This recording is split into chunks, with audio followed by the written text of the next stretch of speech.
നല്ലപോലെ മഴയെല്ലാം പെയ്തിട്ടാകുമ്പം ഈ പുഴയിലൊക്കെ വെള്ളം മുങ്ങി കഴിയുമ്പോൾ ഇല്ലേ നമുക്ക് പല സ്ഥലത്തും ഈ കാഴ്ച കാണാൻ പറ്റും കേട്ടോ. നല്ലോണം വെള്ളമെല്ലാം മുങ്ങിട്ടാകും പാലത്തിൻ്റെ മണ്ട കയറി നിന്നിട്ട് ഒരു ചെറിയ തോട്ടിയെല്ലാം കെട്ടിയിട്ട് ആ പുഴയിൽ കൂടെ ഒഴുകി വരുന്ന തേങ്ങയെല്ലാം പിടിക്കുന്നത് കാഴ്ച പല സ്ഥലങ്ങളിലും നമുക്ക് ഈ മഴക്കാലത്തെല്ലാം കാണാൻ പറ്റുന്ന ഒരു കാഴ്ചയാണ്. ഞാനിന്ന് കാസർഗോഡ് പോകുന്ന വഴിക്ക് ഒരു കാഴ്ച കണ്ടു കേട്ടോ. തേങ്ങയെല്ലാം പിടിക്കുന്നത് കാഴ്ചയായിരുന്നു. അത്യാവശ്യം നല്ലോണം തേങ്ങയെല്ലാം ആ ചേട്ടന്മാർക്ക് കിട്ടിയെന്ന് തോന്നുന്നു കേട്ടോ.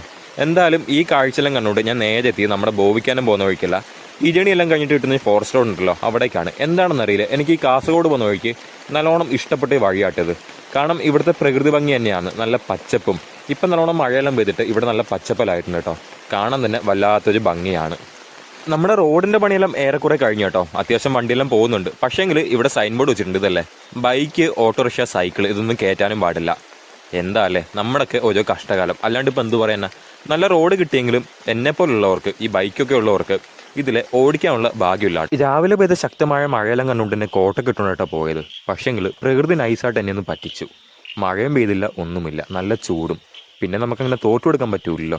അതുകൊണ്ട് കോട്ട അഴിക്കാണ്ട് നേരെ അങ്ങ് പോയി. നമ്മുടെ കാസർഗോഡുള്ള TVSൻ്റെ ഷോറൂം ഉണ്ടല്ലോ അവിടേക്കാണ് പോയത്. ചെറിയൊരാവശ്യം അങ്ങനെ കേട്ടോ ഇവിടേക്ക് വന്നത്.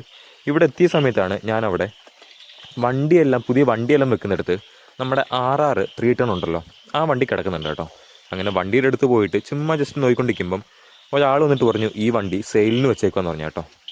അപ്പോൾ സെക്കൻഡ് ഹാൻഡ് 3 ടണ്ണെല്ലാം നോക്കുന്ന ആളുകളുണ്ടെങ്കിൽ ജസ്റ്റ് ഒന്ന് അവിടെ പോയി അന്വേഷിച്ച് നോക്കാം കേട്ടോ.